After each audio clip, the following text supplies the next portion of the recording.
Ahora son los talleres, la audiencia se divide. Parte se va a quedar aquí para hacer el taller de diagnóstico, de retos de acceso al diagnóstico. La parte que eligió los retos en el manejo de atención cardiológica se tiene que dirigir al aula Manuel Corachán, que está aquí cerca. Entonces, lo mismo para aquellos que están conectados online. Vamos a dar paso a la segunda parte del programa del día de hoy. Después de la charla que nos acaba de hacer sobre la coste-efectividad con el diagnóstico para la detección del Chagas, en esta sala el taller lo vamos a tener también con continuación sobre el diagnóstico. Como decía, es especialista en microbiología, ha trabajado mucho con el diagnóstico tanto serológico como molecular de la enfermedad de Chagas y también en la caracterización de los distintos linajes de Trypanosoma cruzi. Y la otra persona que va a intervenir es Julio Padilla, que ya todos lo conocemos. Además, ayer él mismo hizo una breve presentación suya, que está aquí en ISGlobal. Es el que está organizando, junto con Irene Losada, que no puede estar aquí presente tampoco, esta edición de las Jornadas de Chagas. Y todos ya conocéis pues, que trabaja también en parte, porque tiene más actividades con Trypanosoma cruzi, pero en parte con aspectos relacionados con el diagnóstico. O sea que les cedo la palabra. Muchas gracias, Montse. Sí, junto a Irene Losada hay un montón de gente en el comité de organización y también en el comité científico, porque entre ella y yo no hubiésemos podido organizar las jornadas. Bueno, muchas gracias por haber elegido este taller de retos en el acceso al diagnóstico de la enfermedad de Chagas. Claudia y yo habíamos preparado la actividad de la siguiente manera. Tenemos como 1 hora y cuarto, que ya no será 1 hora y cuarto seguramente, va a ser menos. Sí. Y la habíamos organizado de manera que primero pasábamos un PowerPoint donde presentábamos y contextualizábamos la temática, y luego utilizando una herramienta web que se llama Mentimeter, que yo creo que la hemos utilizado en algún otro taller. Nos queremos apoyar en ella para dinamizar la actividad tanto aquí dentro de la sala, pero sobre todo también para todos aquellos que están online. Entonces, si os parece, comenzamos con la presentación. Va a ser no muy larga, unos minutos, y luego vamos al Mentimeter. ¿Ya? Claudia, comienzo yo, si te parece. Yo voy manejando la presentación y luego en el Mentimeter lo manejo yo también desde acá y vamos interviniendo. Tu micro está abierto. Cuando quieras comentar, comentas. ¿Vale?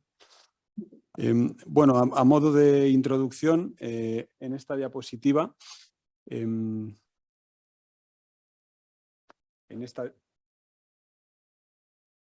Sí, ahí está, gracias. En esta diapositiva se ve básicamente la complejidad que tiene actualmente el diagnóstico tanto de la infección crónica como la infección congénita, bueno, infección aguda. Básicamente hay un fenómeno que tienen en común y es que implica multiplicidad de pruebas, y esto hace del Chagas quizá una rareza en comparación con otras enfermedades infecciosas, porque convierte el diagnóstico en todo un reto. En la forma crónica, esto ya estamos quizá cansados de verlo, pero básicamente es que hay que repetir las pruebas serológicas en busca de esa coincidencia. Y en el caso de la detección de la infección congénita, es que además de implicar esta multiplicidad de pruebas, es que son en distintos tiempos. Entonces esto plantea todo un reto a la hora del seguimiento y del retorno de resultados a las personas. Destacar, todo diagnóstico va encaminado a tener un acceso al tratamiento, porque el diagnóstico clínico de la enfermedad de Chagas es complicado, se presenta en un alto porcentaje de ocasiones sin una sintomatología clara de la enfermedad. Entonces es el diagnóstico microbiológico el que nos tiene que dar pie a este acceso al tratamiento. Y bueno, como comentaba ayer, por ejemplo, la doctora María Jesús Pinazo en su charla, hay fármacos para tratar al Chagas. Quizá no sean perfectos o no sean los ideales, pero hay dos desde hace un montón de décadas ya. Es una lástima que no haya fármacos mejores, pero los que hay, pues hay evidencia ya acumulada de que funcionan muy bien para Chagas congénito. Cuando se accede de manera temprana al tratamiento, la eficacia en niños menores de 1 año es prácticamente del 100%. Los tratamientos son largos, tanto en niños como en adultos. Los niños los toleran mucho mejor y no da lugar a discontinuidad como sí sucede en adultos, donde los efectos adversos pues, son frecuentes. Pero es lo que hay ahora mismo y a pesar de esta toxicidad es mejor tratarse que no tratarse. Adelante, Claudia. Bueno, sí, pues continuando entonces con esta parte de los desafíos y de las barreras que enfrentamos para la detección y diagnóstico de la infección crónica por Trypanosoma cruzi, tenemos varios puntos y uno de ellos es la diversidad genética y antigénica del parásito. Recordando que tenemos un parásito que está subdividido en estas unidades discretas de tipificación y que recordemos que hasta hace poco hablábamos de una distribución de estas DTUs específicamente, la mayor parte circulando en el sur de Sudamérica, toda la parte de Argentina, el norte de Argentina, sur de Brasil, toda la parte del Gran Chaco. Cuando nos movemos hacia el norte, entonces hablábamos únicamente de una distribución de TC1 en el norte de Sudamérica, Centroamérica y en Estados Unidos, y en el Norteamérica, incluyendo México, ¿no? Entonces, basados en todos los estudios que hemos venido realizando y de las nuevas tecnologías que usamos para hacer el análisis genómico del parásito, nos damos cuenta que esta distribución no es así. Entonces, Julio, si me regalas, por favor, ahora hablamos de una distribución de las DTUs similar en todas en las Américas. Y si nos vamos un poco más al fondo, estamos observando que aunque tenemos la misma distribución, las mismas DTUs circulando en el norte, centro y sur, también tenemos diferencias a nivel de cepas. Si analizamos una cepa, una TCU, que se encuentra circulando en México o en el sur de Estados Unidos, es genéticamente diferente a las que están circulando en el sur, lo cual pues, nos lleva a pensar en esta variabilidad que tiene el parásito, por ende, nos lleva a una variabilidad en el rendimiento de las pruebas serológicas. Y analizando también desde el nivel geográfico, tenemos que ver cómo funcionan estas pruebas en las Américas, ¿no? Entonces, esto es algo muy importante que tenemos que tener en cuenta, cómo esta diversidad está afectando y es una de las barreras que tenemos en este momento con las técnicas diagnósticas. Adicionalmente, pues sabemos la multiplicidad de pruebas, ya se ha mencionado mucho, pero nuevamente, ¿no? Estamos hablando de 2 pruebas para confirmar y una tercera en caso de discordancia, lo cual nos está aumentando el tiempo de retorno de resultados. No todos los lugares de atención primaria, que es el objetivo que tenemos ahora para tratar a las personas afectadas con la enfermedad de Chagas, es imposible tener casi que todas las pruebas en un mismo lugar, lo cual hace que se complique un poco más la entrega de resultados, ¿no? Estamos moviendo de un hospital de primera probablemente a otros o a una institución que tenga unas mejor tecnología para llevar a cabo el proceso, lo que debería ser normalmente en una semana la entrega, el retorno de resultados, convirtiéndose fácilmente en 2-3 semanas. También tenemos, debido precisamente también a este retorno lento de resultados, podemos perder la posibilidad de hacer un seguimiento a los pacientes. Entonces tenemos una persona que viene de un área que no es cercana a donde se realizó la prueba, y pedirle que regrese para entregarle su resultado, estamos perdiendo la posibilidad de hacer un seguimiento y muy probablemente de hacer un tratamiento de este paciente. Y obviamente, pues como lo hemos visto y también la doctora Sicuri mencionó costos, pues tener 3 pruebas, 2, 3 pruebas, obviamente aumenta el costo de realizar estas pruebas. Adicionalmente, tenemos la limitada disponibilidad o distribución de pruebas comerciales en amplias áreas. Y esto es en todas las Américas. No tenemos la posibilidad de tener las pruebas diagnósticas en el momento que las necesitamos, y estos procesos que ya todos hemos enfrentado de importaciones toman su tiempo. Y adicionalmente, una vez tenemos el test en nuestro país, la distribución a ciertas áreas es muy complicada. Entonces, esto también dificulta el acceso al diagnóstico. Y por otro lado, tenemos la falta de concientización que tenemos respecto, o la conciencia que tenemos respecto al acceso de diagnóstico y tratamiento y sus beneficios. Entonces, estamos hablando de una falta de conciencia a todo nivel, a nivel de autoridades de salud, a un nivel de proveedores de salud que muchas veces no conocen cuáles son los diferentes diagnósticos que se pueden realizar, y más aún en la población, que no tiene acceso a la información. Y ya todos hemos visto y sabemos que las personas afectadas por la enfermedad de Chagas tienen una concepción de lo que no es la enfermedad. Entonces, esto hace que junto a otras barreras, porque tenemos muchas más barreras, pero estas son unas de las principales que tenemos para tener acceso a la detección y diagnóstico. En cuanto a lo que serían los desafíos a la detección y diagnóstico de la infección vertical, infección aguda, bueno, es volver a trasladar mensajes que ya han salido, sobre todo ayer durante la charla del doctor Schichman, pero básicamente la presencia de anticuerpos frente al parásito circulantes de la madre impide que se realice el diagnóstico a nivel serológico, que para la infección crónica, una vez se determinan las herramientas adecuadas, sí que tiene una buena sensibilidad y especificidad en general.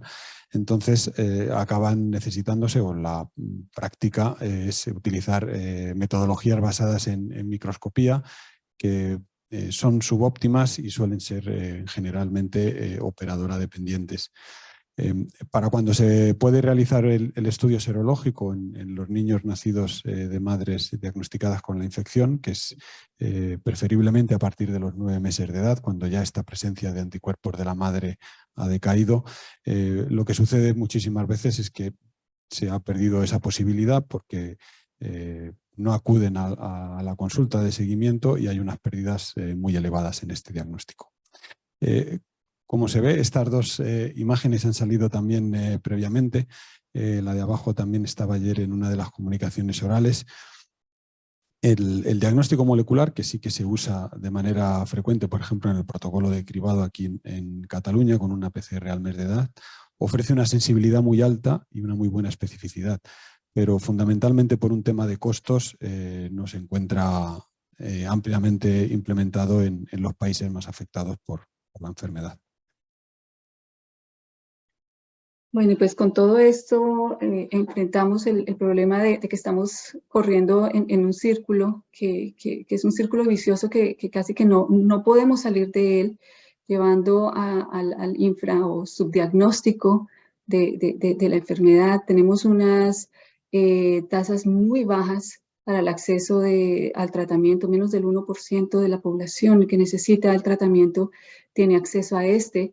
Y obviamente, si no tenemos un buen diagnóstico, tampoco vamos a tener unos datos epidemiológicos correctos, y adicionalmente estos están desactualizados. Estamos trabajando con datos generales o datos mundiales del 2015, lo cual ya llevamos 8 años que ha pasado con esto.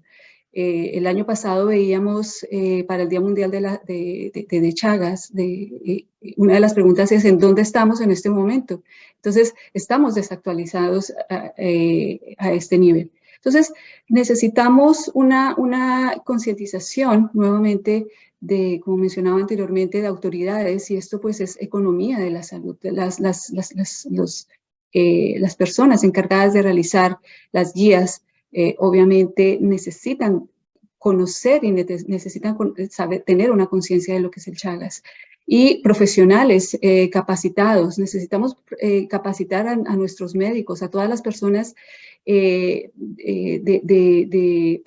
prestadoras de salud que deben estar capacitadas en la enfermedad de Chagas.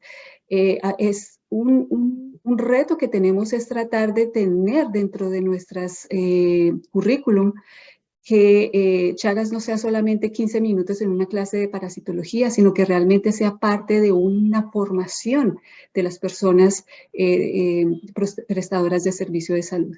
Y obviamente también necesitamos que la población tenga conocimiento, y pues lo hemos hablado muchísimo a través de la ciencia participativa, de hacer un trabajo conjunto con la comunidad y de entregarle el conocimiento a la comunidad. Algo que hacemos aquí en Estados Unidos cuando hago las ferias de Chagas, les digo a los participantes es el conocimiento es poder. Y si tenemos ese conocimiento y ese poder, podemos saber exactamente a dónde vamos y qué es lo que necesitamos. Y necesitamos incrementar la implementación de herramientas ya existentes. Es qué tenemos y cómo lo podemos implementar a lo que tenemos en este momento, obviamente para incrementar y para mejorar el servicio y lo que tenemos a nivel de diagnóstico en la población. Y obviamente pues necesitamos inversión en investigación, necesitamos investigación en desarrollo para encontrar nuevas herramientas, para mejorar rapidez, para mejorar ELISAs, que nos puedan ayudar a tener un diagnóstico certero en las Américas, teniendo en cuenta todo lo que mencionamos anteriormente de la variabilidad del parásito. Entonces, ya la doctora Sicuri pues, nos comentó, y muchas gracias por la presentación sobre las pruebas rápidas como un point of care. Y pues, como resumen, pues son pruebas que son fáciles de usar y de leer. Entonces, eso es una alternativa que tenemos para el diagnóstico en determinadas áreas. Fáciles, no necesitan un equipo sofisticado. El volumen de la muestra que se utiliza es muy pequeño, 5 a 20 microlitros de sangre total por la punción digital. Nuevamente no necesitamos sangre en una punción venosa ni segregación de suero, así que no necesitamos equipo. Y la rapidez en el retorno, que está de resultados de 30 a 45 minutos como máximo. Y lo más importante es que no necesitan una cadena de frío.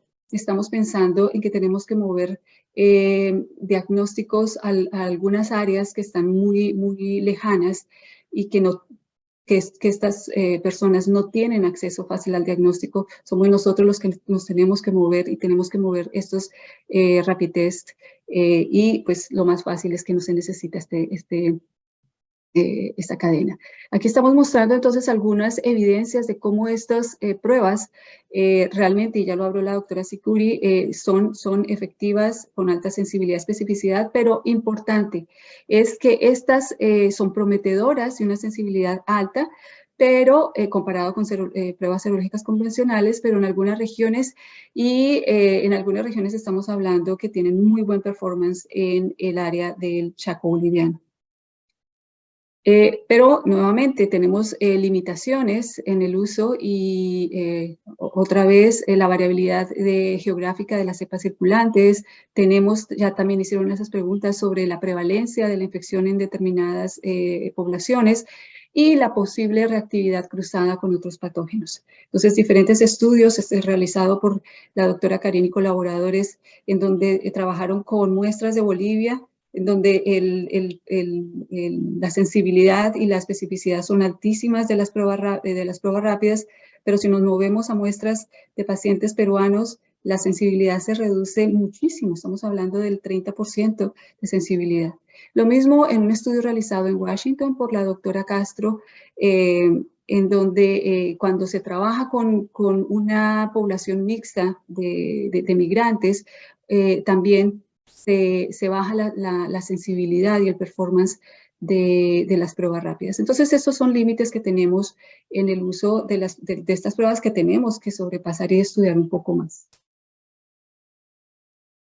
Y este es también para mostrarles un estudio que realizamos aquí en la Universidad de Tulane con el doctor Pierre Buchans como líder. Y este es un estudio en donde realizamos un seguimiento de una cohorte de pacientes donde trabajamos con transmisión congénita.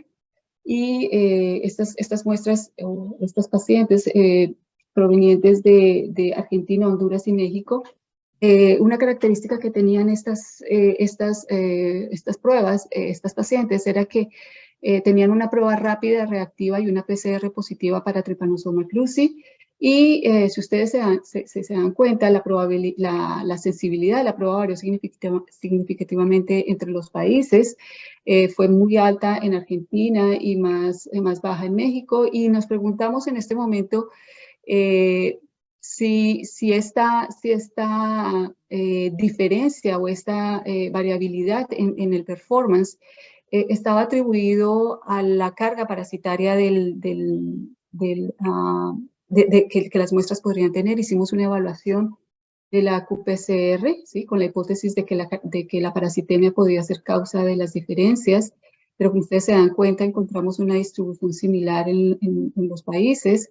Y por otro lado, lo que hicimos fue analizar los niveles de anticuerpos mediante los OD de las ELISA, las densidades ópticas, y ahí fue donde nos dimos cuenta que habían diferencias, y habían diferencias muy marcadas. Por ejemplo, en México, una pequeña proporción de mujeres infectadas por Trypanosoma cruzi tenían niveles de anticuerpo casi similares a lo que tenía Argentina. Entonces, aquí nos salía la conclusión de que definitivamente hay diferencias en los niveles de anticuerpos contra los antígenos de pruebas que podrían deberse nuevamente a la variabilidad del parásito, pero también tenemos que tener en cuenta la respuesta inmunitaria, y es la diversidad genética de los hospederos. Entonces, esto es importante para tener en cuenta, porque ya fíjense aquí cómo es el performance de la prueba rápida comparada con la técnica de ELISA, que es la prueba confirmatoria que se utiliza en muchos lugares. Muchas gracias, Claudia. Sí, básicamente la tecnología está ahí como una respuesta quizá más rápida con la innovación para estrechar ese gap. Cuesta implementar y adoptar los cambios, pero quizá cambiar lo que viene a ser capacitar a todo un sistema o cambiar conciencias sobre el acceso y cómo las autoridades y la población pueden tener acceso a la salud puede llevar incluso más tiempo. Entonces, pensamos que quizá la tecnología puede contribuir a estrechar ese hueco de manera más rápida. Yo voy a pasar muy rápido porque ayer el doctor Schirman ya nos habló del LAMP, pero sería el equivalente al point of care para el diagnóstico molecular. En este caso es el de Eiken, que quizás sea el prototipo más avanzado y hace parte de este sistema compacto de diagnóstico, pero hay otros LAMP en desarrollo. Y básicamente este prototipo pues también muestra ventajas sobre lo que sería el algoritmo actual de micrométodo y ELISA, y también ventajas sobre lo que sería otro método estandarizado de diagnóstico molecular como es la PCR. Y básicamente lo que implicaría si pudiera implementar este LAMP es acercar el diagnóstico más cercano a la población, a lugares no de hospitales de máxima complejidad, de referencia, donde sí puede haber un laboratorio de biología molecular, sino posiblemente a hospitales de menor complejidad, donde pueden concentrarse muestras de centros de salud, donde también, por ejemplo, están ocurriendo partos, y allí realizarse el diagnóstico vía LAMP de los niños nacidos de madres infectadas, pero quizá no solamente puede tener una aplicación para diagnóstico de Chagas congénitos, sino puede ser también una buena técnica para el diagnóstico de infecciones orales o, quién sabe, quizá incluso para el seguimiento de pacientes tratados, ya que sus costes en principio serían menores que los de PCR, a la espera de que hubiera marcadores de eficacia terapéutica más adecuados. Hasta aquí la presentación. No sé si hemos adormecido un poco a la audiencia. Vamos a pasar al Mentimeter, si os parece. Para eso vamos a cambiar. El Mentimeter, no sé si alguna vez habéis participado o usado esta herramienta. Básicamente os pediríamos, tanto los que estáis aquí como a los que estáis desde casa, sería acceder a esta web, es menti.com, y con el código numérico que aparece encima de la diapositiva se accede a esta presentación. Esta es una especie como de PowerPoint. Comenzamos con 2 casos reales, un poco para llevar al contexto práctico esta introducción más teórica que acabamos de terminar. Y luego la forma en que está organizado es una serie de preguntas, las hay de multiple choice, de respuesta múltiple, las hay abiertas para que expreséis en un texto corto lo que serían vuestras respuestas o vuestras opiniones, y lo vamos a ir debatiendo según va apareciendo, y también nos va a servir luego para sacar las conclusiones de la actividad. Entonces, ¿te parece, Claudia? ¿Comentas tú los casos? Sí, y prometo hacerlo más corto. No. No.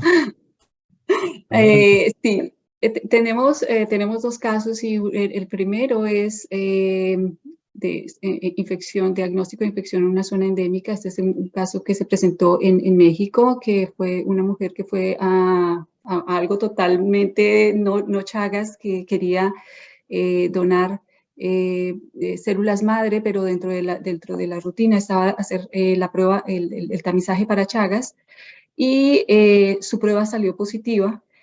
Se le pidió que fuera entonces a realizar la prueba confirmatoria, fue al hospital, en el hospital le dijeron que no tenían la prueba, fue a la consulta privada y en la consulta privada le dijeron que no sabían qué prueba debería hacerse, y empezó así hasta que ella pues dejó y no hizo nada, y tiempo después participó en un programa de screening para Chagas, y ahí volvió a salir positiva, y ahí recordó que ya había sido positiva hacía 6 años,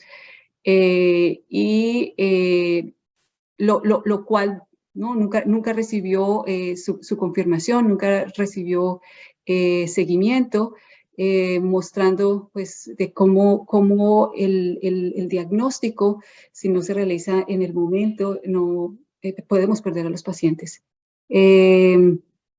Entonces, pues realmente lo que queremos mostrar aquí es el tiempo, ¿no? No tuvo un tiempo de atención de seguimiento clínico, nunca pudo hacer la confirmación por todos esos problemas de comunicación a nivel de técnicas para confirmación.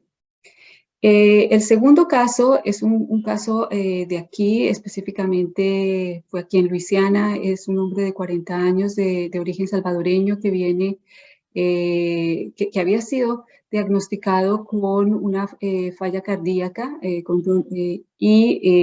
que recibió tratamiento para su falla cardíaca. Pero participó en una de las ferias de Chagas y resultó positivo.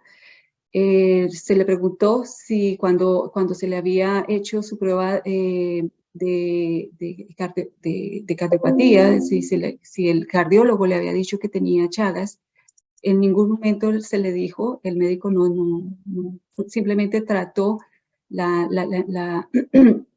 falla, el problema cardíaco que tenía, el participante pues simplemente no vio la necesidad de realizar ninguna prueba y hicimos esta prueba y ya llevaba un año en que perdió la posibilidad de haber recibido el tratamiento adecuado. Entonces, el participante realmente le restó importancia al diagnóstico, dijo, ya me están tratando para mi problema cardíaco, no creo que sea necesario ninguna prueba adicional ni ningún tratamiento adicional para Chagas y simplemente, aunque estaban los médicos, simplemente se fue. O sea, perdimos desde el principio que el cardiólogo, que si hubiese tenido un conocimiento sobre Chagas y sobre los factores de riesgo, hubiera podido asociar el problema cardíaco del señor con la enfermedad y probablemente hacerle un seguimiento mejor y tratamiento. Entonces, aquí estamos confirmando o reafirmando la importancia de la información, de la educación y de la comunicación con los pacientes y nuevamente del entrenamiento para el sector médico, para los prestadores de salud. Muchas gracias, Claudia. Y tras compartir estos dos casos, que son dos casos muy concretos, pero seguramente se pueden multiplicar en todas las regiones de las Américas y también en otras áreas no endémicas, como puede ser aquí en España. No está tan claro que Estados Unidos sea realmente no endémico, pero es una cuestión a debate. Pasamos entonces, si les parece, con la serie de casos con preguntas. Esta tiene una breve introducción y es que pongamos el caso de regiones de Bolivia como el Gran Chaco, donde mostraba, por ejemplo, los datos la doctora Sicuri previamente, que es al sur de Bolivia. Hay evidencias científicas de que rapid test de pruebas rápidas funcionan con rendimientos similares a los de los ELISAs. Y, de hecho, el uso combinado de pruebas rápidas indica que hay una concordancia entre estas que es superior al 95%. Se plantea el uso combinado de estas pruebas como alternativa al uso de los ELISAs por las facilidades que plantea su uso, rápido retorno de resultados. Y la pregunta que les lanzamos, la primera de la lista, es: en base a esta información, ¿consideran que se podría usar una combinación de pruebas rápidas o RDTs para diagnosticar la infección crónica por T-Cruci? Y como ven, tienen cuatro opciones y según vayan votando se va a ver los porcentajes.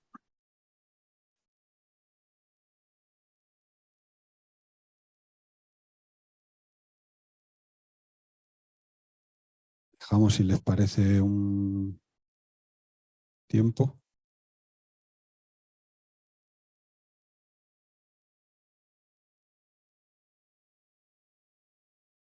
Bueno, van entrando más votos, se va equilibrando.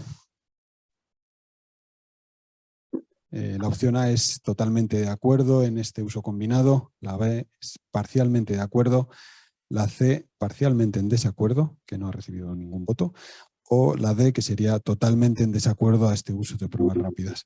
Hemos registrado 51 votaciones y ahora lo que les pediríamos es, esta pregunta es abierta, si podrían dar una breve explicación. Me parece que está limitada esta herramienta de Mentimeter tipo Twitter, no sé si son 150 o 200 caracteres, y lo que va a aparecer es una nube de términos con las respuestas que se van recibiendo.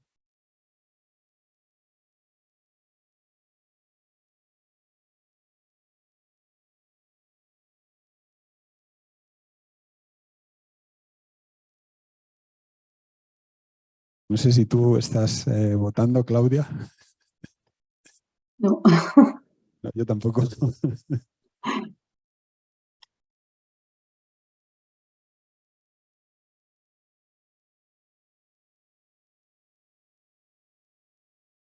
Bueno, van apareciendo ya algunos mensajes. evitaría la pérdida de pacientes, las RDTs darían mayor accesibilidad y llegarían a más personas, habría necesidad de una respuesta rápida para hacer tratamiento. Otras dicen que combinarían serologías y RDT. Son dos pruebas diferentes, así como pruebas diagnósticas. Hay otros mensajes: facilitaría el acceso al tratamiento, rapidez en los resultados y sensibilidad. Este de acá dice: si en términos de accesibilidad es posible, supongo que sería recomendable. En caso contrario, y dada la evidencia actual, se pueden usar test rápidos. Bueno, parece que van llegando algunos mensajes más. Los recopilaremos y luego los compartiremos en las conclusiones. Pero bueno, es interesante ver que hay una tendencia hacia la aceptación de este uso combinado. La segunda cuestión es tema de costes. Una prueba rápida puede llegar a costar hasta $5. El uso combinado podría llegar a ser 10. Si hay que hacer la tercera de desempate, iríamos hasta $15. Pero bueno, la concordancia, al menos en esta región, se ha visto que es más del 95% y con esta información lanzamos una pregunta más atrevida. ¿Qué opinan sobre la opción de utilizar una sola prueba en lugar de dos? Y esta también es de respuesta abierta.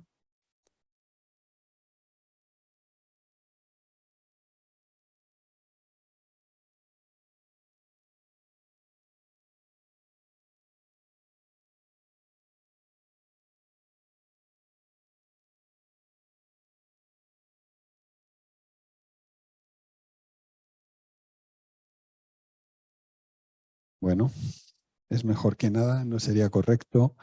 Peor opción. No sería recomendable para las zonas en las cuales la sensibilidad es mayor al 95, una sola no. Seguiría usando dos. Desacuerdo. Muy bien. Esto, muchas gracias. También hay mensajes a favor. Parece que sería más rápida y menor coste. En entornos de alta prevalencia y con resultados efectivos de prueba rápida se podría considerar. Muy bien. Esto, paso a la siguiente. ¿Quieres comentar tú esta, Claudia? Sí, pues con base en los resultados de las pruebas de rapidez y de ELISA, de los resultados que obtuvimos en las sensibilidades, teniendo en cuenta que la sensibilidad y discordancias entre la prueba rápida y el ELISA en los dos países son muy, muy altas, como lo observan. En México estamos hablando de sensibilidades en ELISA del 30% comparada con Argentina de un 87% versus pruebas rápidas que están un poco mejor en México, comparado con lo que tenemos con Argentina para el StatBack y para el T-Detect.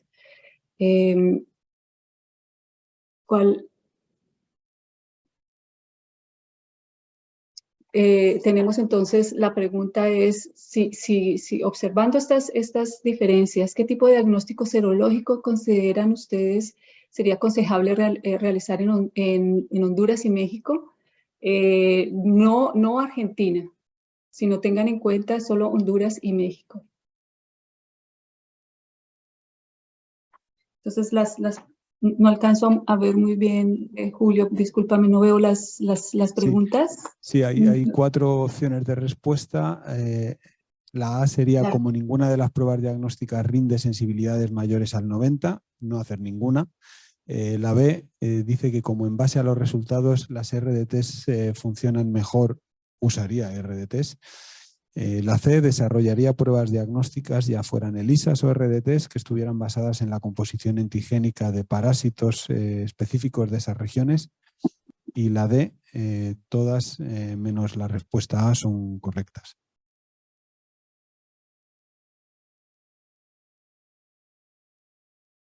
Parece que está aumentando el porcentaje en la D, pero la mayoría de la audiencia se decanta por la opción C, desarrollar pruebas basadas en antígenos circulantes en esas regiones, donde ahora mismo hay una necesidad evidente de diagnósticos más sensibles. Parece que sigue votando la gente, pero bueno, todo esto lo vamos a analizar rápidamente durante la pausa café y luego lo compartimos en las conclusiones junto con las del otro taller.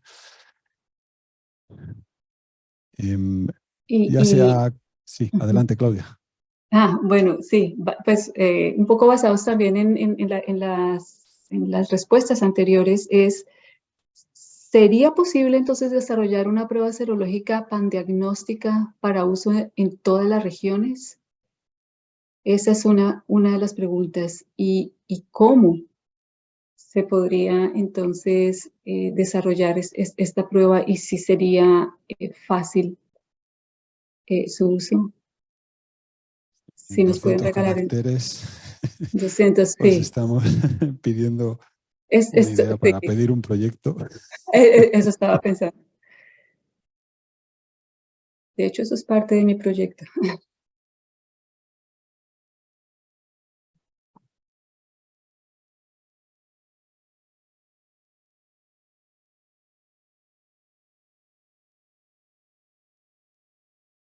Respuestas variadas.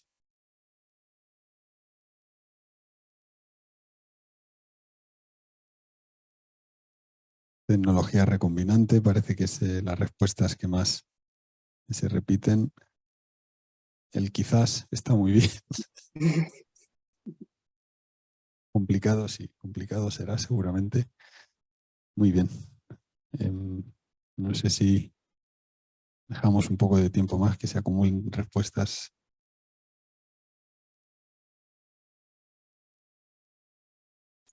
Aprovechemos, es el momento que tenemos para decir lo que pensamos y para compartirlo.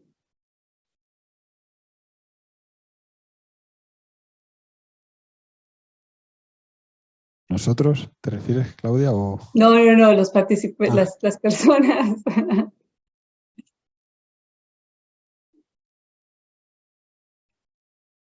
Bueno, parece que se ha estancado ahí. Uno más va entrando.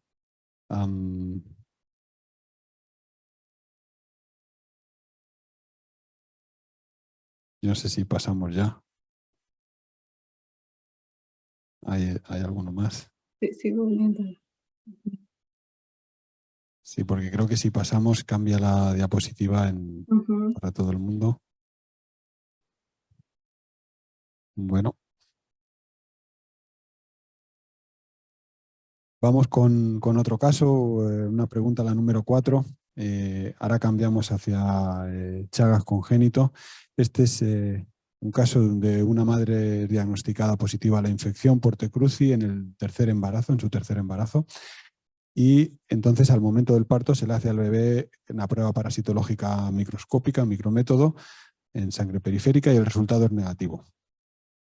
3 meses después, en una visita de seguimiento del bebé, se repite dicha prueba como marca el algoritmo. El resultado vuelve a ser negativo. Y las preguntas son las siguientes. Esta es de respuesta de opción múltiple. La A sería: no habría hecho falta hacer el segundo micrométodo, ya que el primero fue negativo y con esa prueba hubiese sido suficiente. Tras 2 micrométodos con resultado negativo, podríamos afirmar que el bebé es negativo y no hay que hacerle más seguimiento. La C, habría que realizar un tercer micrométodo a partir de los 9 meses de edad. Y la D, habría que realizar un estudio serológico en el niño para buscar la presencia de anticuerpos antiparasitarios a partir de los 9 meses de edad. Que afortunadamente es la que se está poblando más.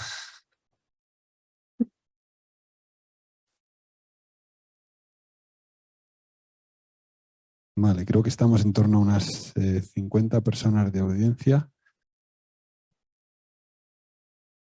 Ahí está. Yo creo que podemos pasar a la siguiente. El bebé del caso anterior tiene 2 hermanas de 3 y 6 años. Esta es de respuesta múltiple también. Habría que hacer algo con sus hermanas. Hay 4 opciones. A, como no estuvieron expuestas, no hay que hacer nada. B, habría que realizar el micrométodo. C, se debería aplicar el algoritmo diagnóstico de infección crónica. Y D, como no presentan síntomas, no habría que hacer diagnóstico.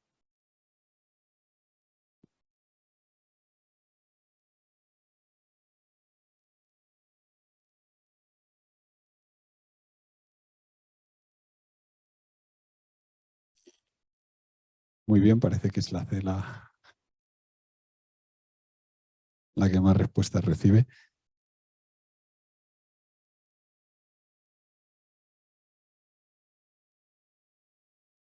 Listo.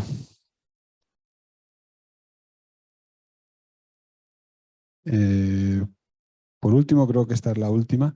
Teniendo en cuenta que este tercer bebé está terminando ya con la lactancia, ¿sería recomendable darle tratamiento a la madre y en qué momento?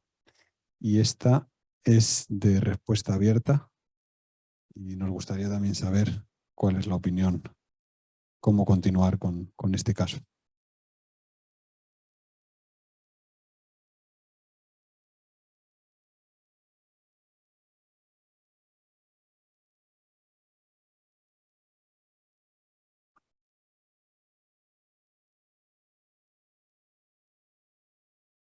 Aquí hay bastante unanimidad, parece ser, por lo menos las que se ven en pantalla.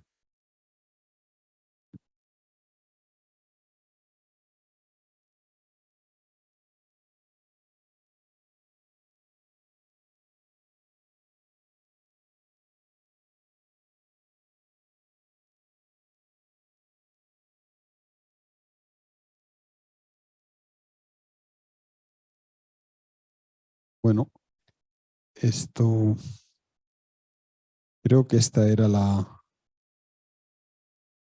última.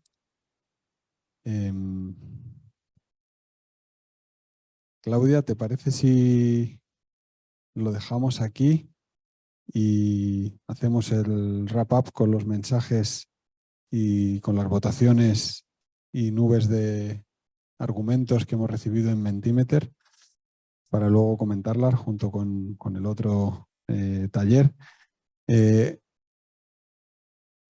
Sí, sí, también es verdad. Gracias, Montse.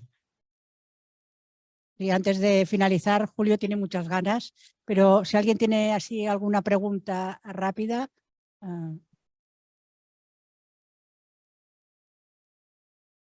¿Nadie en la sala? Creo que no había ni... pues allí tenemos. En la sala o a través del chat. Gracias. Hola Claudia, gracias. Quería saber si del estudio de las pruebas en diferentes países y la comprobación de los niveles bajos de anticuerpos en México principalmente, comparado con Argentina, por ejemplo, ¿es particular para mujeres embarazadas o la otra para toda la población, si lo han estudiado más? No, Gracias. gracias Laura. Mira, este estudio lo hicimos con mujeres embarazadas.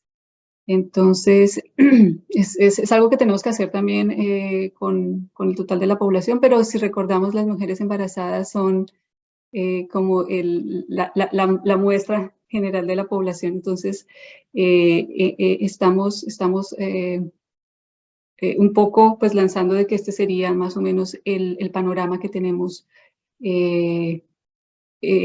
para otros casos no congénitos, no probablemente cardiopatías o algún otros outcomes de la enfermedad, o pacientes no necesariamente enfermos, sino infectados. Sí.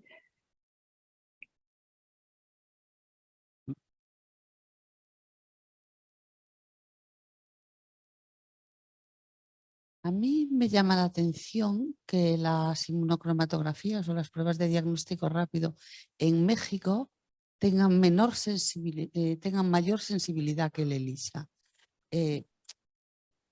todo el mundo puede pensar que a lo mejor los ELISAs que se están utilizando no son buenos, aunque nos cueste decirlo públicamente. Pues gracias por esa pregunta. Yo realmente esta es una prueba de ELISA muy específica, que es la que se usaba como prueba, como el estándar para hacer confirmación, que era la prueba de Wiener que se usaba también aquí en el CDC. Y pues realmente, al parecer, los antígenos que está utilizando, pues no son, al parecer, no, por lo menos en México y algunos casos que estamos viendo aquí en Estados Unidos, el performance es muy bajo. Entonces, sí, como lo mostré en la presentación del mapa, realmente la variabilidad genética que tenemos y antigénica que tenemos de estos parásitos circulando en esta área, en esta región, es enorme comparada con lo que tenemos en Sudamérica. Entonces, eso es algo que tenemos que reevaluar y pues es de mejorar, ¿no? No es una crítica como tal en la técnica ni en la marca, sino es de, pues, tenemos que tener en cuenta que tenemos esta variabilidad, este parásito tan alta. Para mejorar, las pruebas rápidas que se usaron son las pruebas que están aprobadas por aquí por la FDA, entonces probablemente son pruebas que tienen, que están más actualizadas con los antígenos circulantes en estas áreas. Sí, una pregunta. ¿Tienen datos sobre las performances de orto o CMIA en ese contexto? No en esta población, pero sí hay un estudio que realizó la doctora Karin Byrne, donde se analiza orto. Recordemos que orto no está aprobada como diagnóstico solamente, ni siquiera para screening, solamente lo podemos usar para investigación. Pero sí hay ese estudio de la doctora Karin Byrne y colaboradores, junto con el CDC. ¿Y qué test están utilizando en los bancos de sangre? Se están utilizando diferentes tests. Realmente no podría decir cuáles son en México, no podría decir cuáles son exactamente, depende de lo que haya disponible en el mercado y de lo que puedan tener. Sé que aquí en Estados Unidos lo que más se utiliza es el Emagen. Yo creo que en México, no sé si a lo mejor Etienne tú tienes más información, pero en el Congreso de Mérida, en la charla de bancos de sangre era quimioluminiscencia, ¿no? De CEMIA. Creo que era CEMIA. Es que depende también de la región, Julio. ¿Recuerdas que no todos están trabajando con las mismas pautas? No sé si hay alguna... sí, una pregunta más en la sala y también damos paso si hay... Hola Claudia, mira, voy a ser sincera, no he leído el artículo en condiciones el que está publicado y me entera, o sea, estoy haciendo esta pregunta en función a lo que he oído.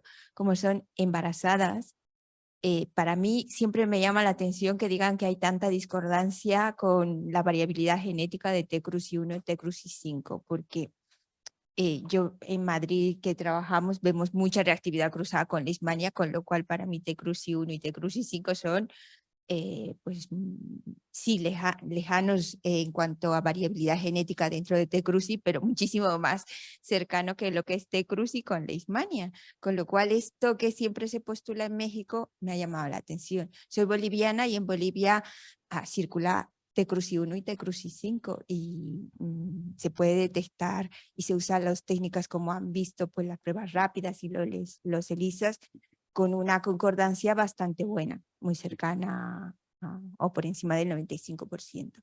Para mí estas discordancias muchas veces son sinónimos o señales de reactividad cruzada porque circulan otros trepanosomátidos.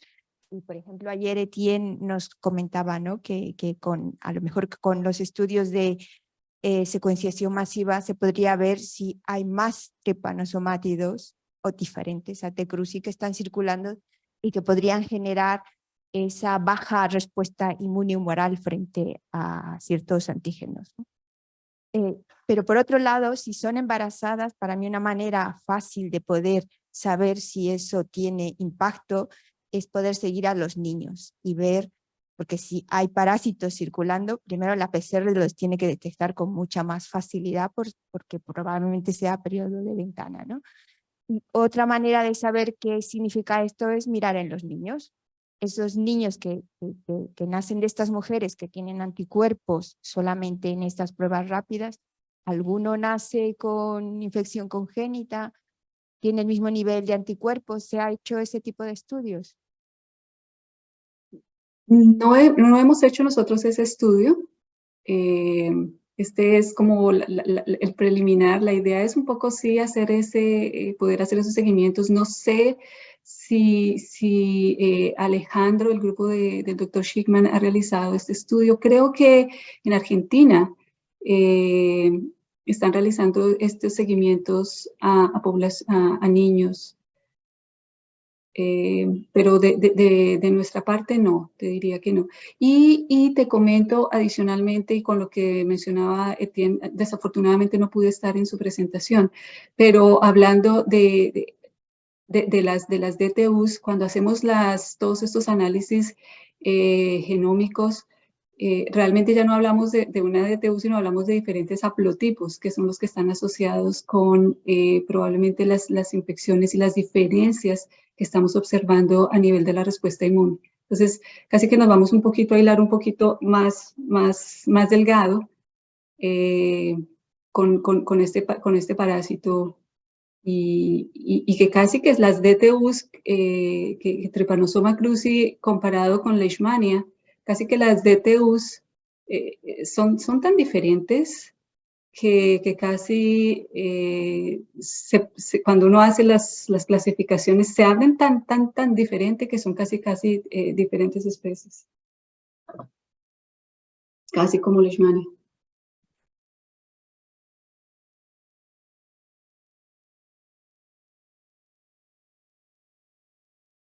¿Alguna pregunta más en la sala? Bueno, pues muchas gracias, Claudia, y muchas gracias por las preguntas. Ahora sí, vais a disculpar, antes yo me quería ir muy rápido al café porque pensaba que íbamos con retraso igual que ayer, pero no, la pausa café es ahora. Entonces, bueno, si os parece lo dejamos aquí y volvemos dentro de 20 minutos o 30 minutos. Más tiempo. Vale, muchas gracias. Hasta ahora.